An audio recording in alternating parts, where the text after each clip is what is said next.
Hello दोस्तों, आप लोगों को यूथ क्लासेस में स्वागत है। कल हम आप लोगों के लिए क्लास 10th के केमिस्ट्री के फर्स्ट चैप्टर का ऑब्जेक्टिव क्वेश्चन लेकर आए थे। 20 क्वेश्चन करवाए थे। आज फिर आगे उसी चैप्टर में पार्ट 2 लेकर आए हैं और आज हम 50 क्वेश्चन आप लोगों को करवाएंगे। तो देखिए, सबसे पहला क्वेश्चन है, निम्नलिखित में कौन अपघटन अभिक्रिया है। कल भी इस क्वेश्चन पर हम लोग चर्चा किए थे। अपघटन या वियोजन दोनों एक ही प्रकार की अभिक्रिया है। तो आप लोगों को कल हम बताए थे कि रासायनिक समीकरण को देखना है। रासायनिक समीकरण में तीर के निशान के पहले और तीर के निशान के बाद, तो तीर के निशान के पहले जो पदार्थ होता है उसको हम लोग अभिकारक कहते हैं और जो पदार्थ बाद में होता है उसको प्रतिफल कहते हैं। तो कल बताए थे कि अगर किसी भी रासायनिक समीकरण में अभिकारक में एक पदार्थ हो तो वह हमेशा आपको अपघटन अभिक्रिया होता है। तो देखिए, इसमें अभिकारक में किस में है, तो पहला में देखिए यहाँ पर 2 है, यहाँ 1 है, लेकिन प्रतिफल में भी 1 ही है। यहाँ पर 1 है, तो इसका आंसर आपको सी हो जाएगा। पहला का आंसर आपको सी हो जाएगा। अगला क्वेश्चन है, अगला क्वेश्चन देखिए, कहता है निम्नलिखित में कौन विस्थापन अभिक्रिया है। तो कल भी यह क्वेश्चन कल भी आया था, विस्थापन अभिक्रिया। तो विस्थापन अभिक्रिया में क्या होता है, तो आपको हम कल बताए थे रासायनिक समीकरण। आप देखिए यहाँ पर 4 ऑप्शन है, कैसे इसको बनाइएगा। तो इसको बनाने का तरीका है कि अगर कोई भी रासायनिक समीकरण दिया हुआ है उसमें अभिकारक में एक तत्व और एक यौगिक और प्रतिफल में भी एक तत्व और एक यौगिक होना चाहिए। तो देखिए, तो पहला ऑप्शन जो है उसमें देखिए यहाँ क्या है, CaO है, CaO है। तो CaO और H2O है, तो यहाँ अभिकारक और अभिकारक में दोनों यौगिक है। यहाँ पे देखिए, तो अभिकारक में है, तो इसका आंसर आपको सी हो जाएगा। इसका आंसर आपको सी होगा, क्योंकि देखिए यहाँ पर एक तत्व है Fe प्लस कॉपर सल्फेट यौगिक हो गया, बनाया क्या, फेरस सल्फेट और कॉपर। अगला क्वेश्चन देखिए, यहाँ पर अब हम लोग आगे अगला क्वेश्चन देखेंगे। अगला क्वेश्चन है, निम्नलिखित में कौन उभय विस्थापन अभिक्रिया है। उभय विस्थापन के मतलब क्या होता है, द्विव विस्थापन भी होता है। उभय विस्थापन को द्विव विस्थापन भी कहा जाता है, द्विव विस्थापन। तो द्विव विस्थापन अभिक्रिया कौन है, तो इसमें आपको क्या है, तो देखिए पहला है H2+O2 बनाया क्या, जल। Mg+O2 बनाया क्या, MgO। तो जिसमें अभिकारक और प्रतिफल दोनों यौगिक होना चाहिए, दो यौगिक। तो आपको यहाँ पर सी नंबर है, जिसमें देखिए अभिकारक में भी 2 यौगिक है और प्रतिफल में भी 2 यौगिक है। अब अगला क्वेश्चन है, निम्नलिखित में कौन अपघटन अभिक्रिया नहीं है।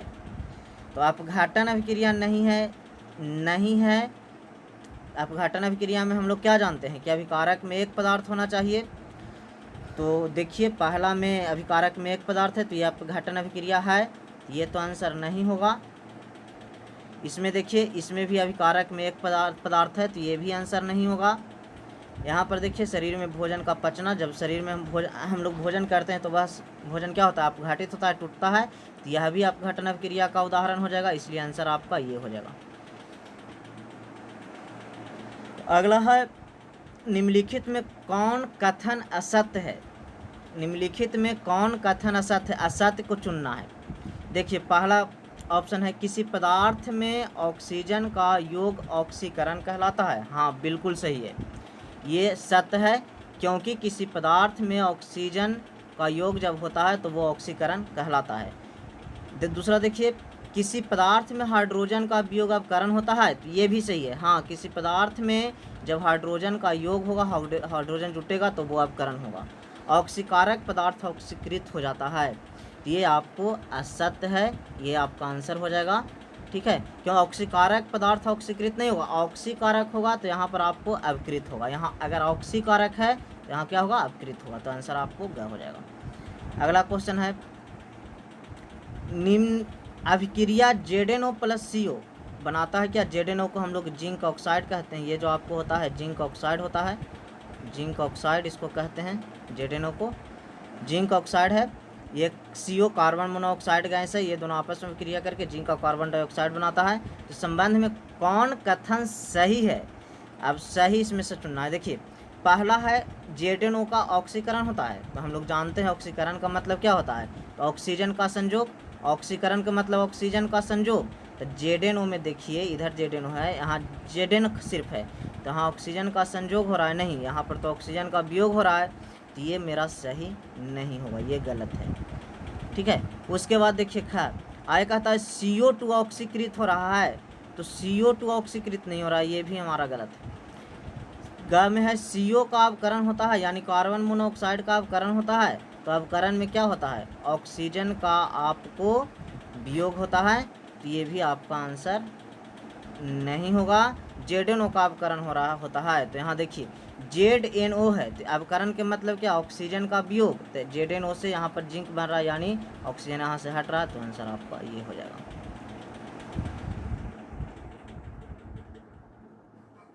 अगला क्वेश्चन है निम्नलिखित में कौन दहन अभिक्रिया है। दहन के मतलब होता है जलना। दहन है क्या, तो हम लोग जानते हैं वैसी रासायनिक अभिक्रिया जिसमें कोई ज्वलनशील पदार्थ वायु की उपस्थिति में जलकर उष्मा और प्रकाश उत्पन्न करता है। तो उबलता हुआ जल, ये उबलता हुआ जल जलने वाला नहीं होगा। मोम का पिघलना यह नहीं होगा, ये आपको पेट्रोल का जलना, जब कोई पदार्थ जलेगा वहीं आपको दहन होगा। अगला है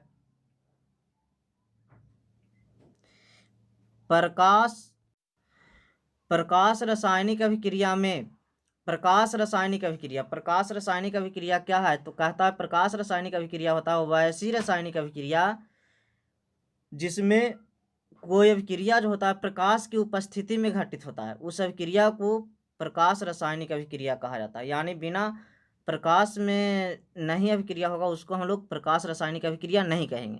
तो यहाँ पर देखिए पहला है प्रकाश का अवशोषण होता है, यानी प्रकाश का अवशोषण होगा क्योंकि प्रकाश की उपस्थिति में ये होता है प्रकाश रासायनिक अभिक्रिया।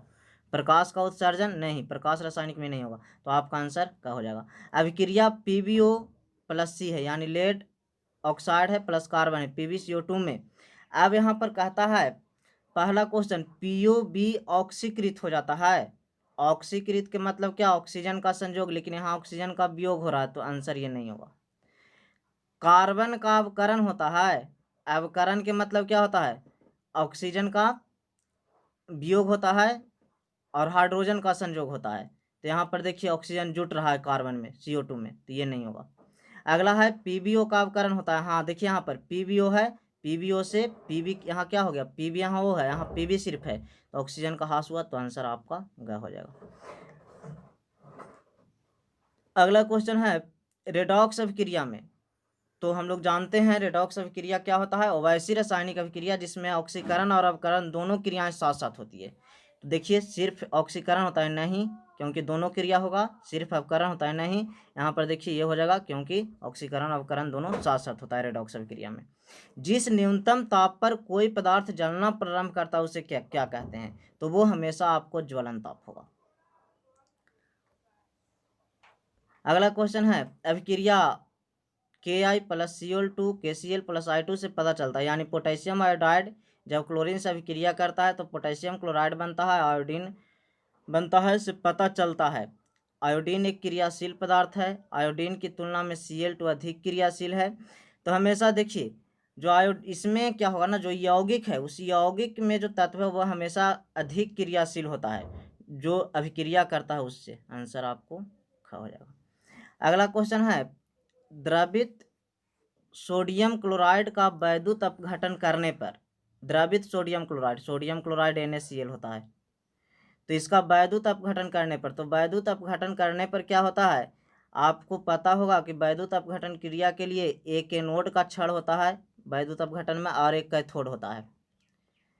ठीक है, तो एनोड हमेशा प्लस होता है और कैथोड हमेशा आपको माइनस होता है, लेकिन यहाँ पर वैद्युत अपघटन क्रिया में उल्टा होता है। जैसे NaCl है तो NaCl में आपको Na+ होगा, Cl- होगा, तो जो यहाँ पर प्लस होगा वो माइनस पर एकत्रित होगा और माइनस वाला प्लस पर एकत्रित होगा। तो देखिए क्या क्या है, कहता है द्रवित सोडियम क्लोराइड का वैद्युत अपघटन करने पर क्लोरीन गैस एनोड पर मुक्त होगा। देखिए एनोड प्लस है तो यहाँ पर ये माइनस है Cl वाला, तो ये क्लोरीन गैस हमेशा एनोड पर मुक्त होगा, आपका आंसर हो जाएगा हाँ। इसमें देखिए पहला ऑप्शन में क्या था, सोडियम धातु एनोड पर मुक्त होगा, तो सोडियम धातु आपको एनोड पर मुक्त नहीं होगा क्योंकि ये भी प्लस ये भी प्लस। ठीक है, अगला क्वेश्चन है, खाना बनाने में प्रयुक्त द्रवीभूत पेट्रोलियम गैस का प्रमुख अवयव। तो द्रवीभूत पेट्रोलियम गैस आपको इसका प्रमुख अवयव ब्यूटेन होता है, याद रखिएगा। द्रवीभूत पेट्रोलियम गैस मिश्रण होता है एथेन, प्रोपेन और ब्यूटेन का। काली चूना और जल के बीच अभिक्रिया होने पर, काली चूना और जल यानी काली चूना और जल के बीच अभिक्रिया होने पर काली चूना क्या होता है, CaO होता है, और जल क्या होता है, जल होता है H2O। तो कहता है कि ये दोनों का अभिक्रिया होने पर पर्याप्त ऊष्मा का उत्सर्जन होता है। तो आंसर आपको हो जाएगा, इसमें ऊष्मा होता है, ये बनता है क्या है, तो इससे आपको बनता है CaOH2 कैल्शियम हाइड्रोक्साइड प्लस बहुत अधिक मात्रा में इससे ऊष्मा का उत्सर्जन भी होता है। अगला क्वेश्चन है, संतुलित रासायनिक समीकरण विज्ञान के किस सिद्धांत पर आधारित होता है। तो संतुलित रासायनिक समीकरण में होता क्या है, अभिकारक और प्रतिफल दोनों ओर प्रत्येक तत्व के परमाणुओं की संख्या बराबर होता है, यानी दोनों ओर द्रव्यमान को बराबर किया जाता है। तो ये द्रव्यमान की अनस्वरता के सिद्धांत पर कार्य करता है। अगला क्वेश्चन है, जिस रासायनिक अभिक्रिया में प्रतिफल के साथ साथ ऊष्मा का उत्सर्जन होता है उसे कहते हैं, यानी ऊष्मा का उत्सर्जन अगर कहेगा ऊष्मा का उत्सर्जन तो उत्सर्जन के मतलब निकलना होता, तो उत्सर्जन में ऊष्मा क्षेपी, आपका उत्सर्जन कहेगा तो उत्सर्जन के मतलब ऊष्मा क्षेपी, और ऊष्मा शोषी यानी आपको अवशोषण होगा तो ऊष्मा शोषी अभिक्रिया होगा। अगला क्वेश्चन है रासायनिक समीकरण के संबंध में निम्नलिखित में कौन सा कथन असत्य कह रहा है, यानी सही नहीं है। पहला है, जैसे यह अभिक्रिया के अभिकारकों के परमाणु में अणुओं की अपेक्षिक संख्या को जानकारी देता। तो देखिए एक उदाहरण, जैसे H2 है प्लस O2 है, इससे आपको बनता है क्या, H2O बनता है। इसको संतुलित कीजिएगा। अब देखिए यह अभिक्रिया के अभिकारक, तो अभिकारक ये है कि परमाणु की संख्या को बता रहा है, अणुओं की अपेक्षिक संख्या इसके पहले, यानी कोई तत्व या यौगिक के पहले जो संख्या रहता है अणु की जानकारी देता है। तो ये तो आपको पता चलता है, तो ये तो सत्य हो जाएगा। खा में देखिए, यह गैसीय अभिकारकों और प्रतिफलों का अपेक्षिक आयतन की जानकारी देता है। तो यह भी इसका भी जानकारी देता है। जैसे यहाँ पर H2 क्या है, गैस है, तो अभिकारक में है, प्रतिफल में H2 है, तो ये गैसीय, इसका भी जानकारी देता है। तीसरा क्या है, यह अभिकारकों और प्रतिफलों के द्रव्यमान का अनुपात बताता है, तो यह भी आपको सही होगा। और घ में यह अभिक्रिया के वेग की जानकारी देता है, यानी रासायनिक समीकरण से हमें अभिक्रिया के वेग की जानकारी का पता नहीं चलता है। अगला क्वेश्चन है, बेरियम क्लोराइड के विलयन की जब सल्फ्यूरिक अम्ल से अभिक्रिया कराई जाती है तो उस अभिक्रिया को कहते हैं। देखिए बेरियम क्लोराइड के विलयन, तो बेरियम क्लोराइड क्या होगा, BaCl2 होगा, बेरियम क्लोराइड हो गया।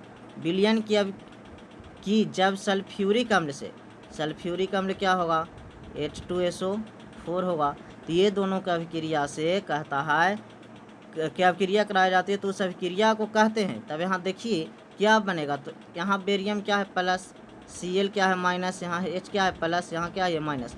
तो पहला अभिक्रिया कौन करेगा, इधर प्लस और माइनस वाला, तो यहाँ बनाएगा क्या, बेरियम सल्फेट BaSO4, और साथ में क्या बनेगा, तो आपको यहाँ पर H2 है या Cl है, तो आपको बन जाएगा हाइड्रोजन क्लोराइड HCl भी बन जाएगा। तो ये आपको क्या है, तो कहता है इस अभिक्रिया को कहते हैं, तो इस अभिक्रिया को हम लोग अवक्षेपण अभिक्रिया कहें, क्योंकि यहाँ पर BaSO4 अवक्षेप इससे बनता है। तो यह आपको अवक्षेपण अभिक्रिया का उदाहरण होगा। अगला क्वेश्चन है, निम्नलिखित में कौन ऊष्माक्षेपी अभिक्रिया का उदाहरण है। ऊष्माक्षेपी, तो ऊष्माक्षेपी में क्या होता है, ऊष्मा का उत्सर्जन होता है। तो देखिए जल का वाष्प बनना, ये तो अभिक्रिया रासायनिक अभिक्रिया है नहीं, तो ये आंसर नहीं होगा। उसके बाद देखिए नौसादर का उद्दीपन, तो ये भी, इसमें भी ऊष्मा का उत्सर्जन नहीं होता है नौसादर में। यहाँ पर है अम्ल को जल द्वारा तनु करना, यानी अम्ल जब अम्ल और जल को मिलाया जाता है तो इससे आपको ऊष्मा निकलता है। अगला है, किसी ताज़ा तेल को बहुत दिनों तक सुरक्षित रखने के लिए निम्नलिखित में किस गैस का उपयोग किया जाता है। तो हमेशा किसी भी गैसीय पदार्थ को सुरक्षित रखना है ज़्यादा दिनों तक, तो उसको नाइट्रोजन की उपस्थिति में रखा जाता है। अगला है अभिक्रिया CaO प्लस H2O, यानी कैल्शियम ऑक्साइड इसको कहते हैं काली चूना, जल से अभिक्रिया करके ये बनाता है CaOH, जिसको बुझा हुआ चूना भी कहा जाता है, प्लस उष्मा के लिए निम्नलिखित में कौन सा कथन सही है। तो देखिए यहाँ पर हम लोग जानते हैं, पता है कि अगर प्लस में उष्मा है तो वह हमेशा आपको उष्माक्षेपी अभिक्रिया होगा। तो उष्माक्षेपी आपको यहाँ उष्माशोषी है तो इसमें तो नहीं होगा, इसमें उष्माक्षेपी ये हो सकता है, यहाँ भी उष्माक्षेपी ये भी हो सकता है, यहाँ उष्माशोषी तो नहीं होगा। अब ये दोनों में कोई हो सकता है, तो देखिए दोनों में कौन होगा। आगे हम लोग जानते हैं कि जब प्रतिफल में एक पदार्थ रहता है तो वो हमेशा संयोजन अभिक्रिया होता है। तो यहाँ प्रतिफल में कितना है, एक पदार्थ, इसलिए यह आंसर होगा संयोजन और उष्माक्षेपी इसका। अगला क्वेश्चन है, एक हल्के हरे रंग के रवादार पदार्थ को गर्म करने पर दम घुटने वाली गैस निकलती है और भूरे रंग का ठोस पदार्थ अवशेष के रूप में प्राप्त होता है। यह निम्नलिखित में किस प्रकार की अभिक्रिया है। तो एक हल्के रंग के रवादार पदार्थ को गर्म करने पर, यानी गर्म करते हैं तो गर्म करने पर विघटित होता है, टूटता है, तो टूटने का मतलब क्या, अपघटन होगा, तो इसमें आपको अपघटन अभिक्रिया हो जाएगा। अगला क्वेश्चन है, सिल्वर नाइट्रेट के विलयन में तांबे की एक तार लटकाने पर तांबे की तार पर चमकीली सिल्वर की परत बैठ जाती है। इस अभिक्रिया से क्या पता चलता है। तो देखिए यहाँ पर क्या है, सिल्वर नाइट्रेट के जलीय विलयन में, यानी सिल्वर नाइट्रेट क्या होता है, AgCl होता है। इसके जलीय विलयन में कॉपर को डाला जाता है। तो यहाँ पर ये क्या है ना कि सिल्वर से अधिक यहाँ पर चमकीले सिल्वर की परत बैठ जाती है, यानी यहाँ पर ये जो आपको होगा सिल्वर अलग हो जाएगा, यहाँ पर CuCl2 बन जाएगा, CuCl2, और आपको सिल्वर अलग होगा। यहाँ पर देखिए तांबा सिल्वर से अधिक क्रियाशील है, क्योंकि हम पता है हम लोगों को ये जो तत्व होता है हमेशा अधिक क्रियाशील होगा, किसके, यौगिक में जो उपस्थित रहेगा तत्व उससे। अगला है, हाइड्रोक्लोरिक अम्ल में सोडियम हाइड्रोक्साइड का विलयन डालने पर निम्नलिखित में कौन सा कथन सही है। हाइड्रोक्लोरिक अम्ल में सोडियम हाइड्रोक्साइड का विलयन डालने पर तो सोडियम क्लोराइड और जल बनता है। देखिए क्या है, हाइड्रोक्लोरिक अम्ल है, यानी हाइड्रोक्लोरिक अम्ल का क्या होगा, HCl में क्या जल डाला जाता है, सोडियम हाइड्रोक्साइड।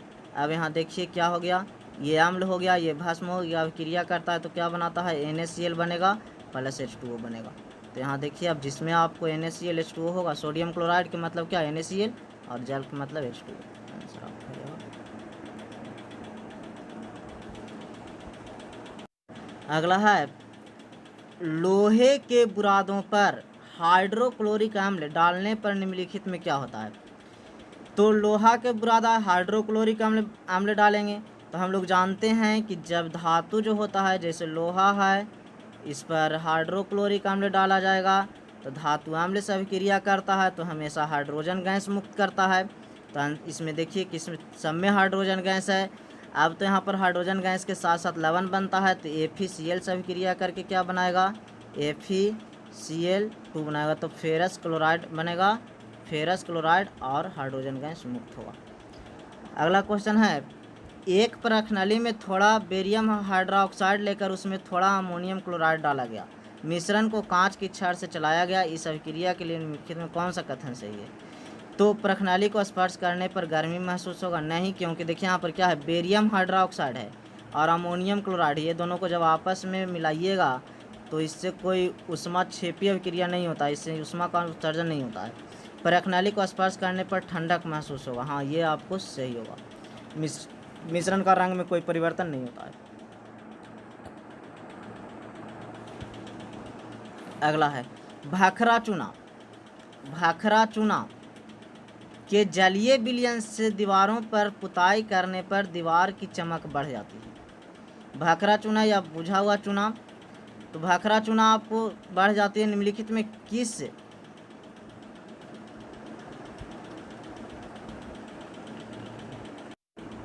के बनने के कारण ऐसा होता है। तो कैल्शियम कार्बोनेट बनता है, CaCO3 बनता है। क्या होता है जो देखिए इसमें यहाँ पर आपको भाखरा चूना कहता है, तो भाखरा चूना आपको हो जाएगा CO प्लस क्या कहता है, जलीय विलयन H2O, CaOH के होल 2 होता है, भखरा चूना, शुष्क बुझा हुआ चुनाव कहा जाता है। और ये जल है तो H2O से अभिक्रिया करता है तो ये CaCO3 बनाता है। अगला है अभिक्रिया H2S plus Cl2 HCl plus S में कौन सा पदार्थ ऑक्सीकारक है। तो यहाँ पर ऑक्सीकारक कह रहा है, तो ऑक्सीकारक जिसमें आपको जिसका ऑक्सीकारक का मतलब जिस होगा आपका, तो यहाँ पर क्लोरीन का आपको ऑक्सीकारक होगा क्योंकि यह ऑक्सीकारक पदार्थ है। अगला है जल का वैद्युत अपघटन करने पर मुक्त होने वाली हाइड्रोजन और ऑक्सीजन गैसों का मोल अनुपात होता है। जल का वैद्युत अपघटन करने पर, तो ऐसे देखिए जल में क्या होता है, H2O होता है।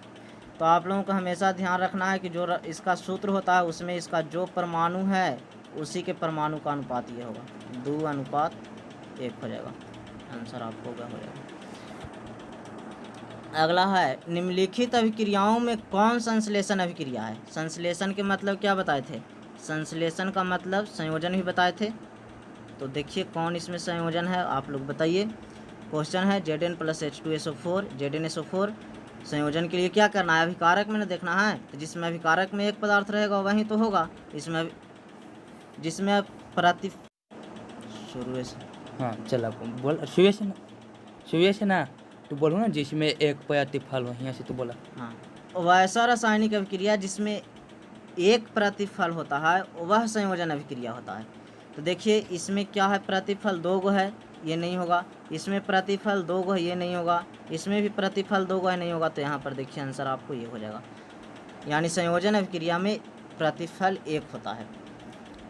अगला निम्नलिखित में कौन सा पदार्थ फोटोग्राफी में प्रयुक्त होने वाली फिल्म बनाने में प्रयुक्त होता है। फोटोग्राफी में हमेशा सिल्वर ब्रोमाइड का प्रयोग किया जाता है, इसको याद रखिएगा, इंपॉर्टेंट क्वेश्चन है।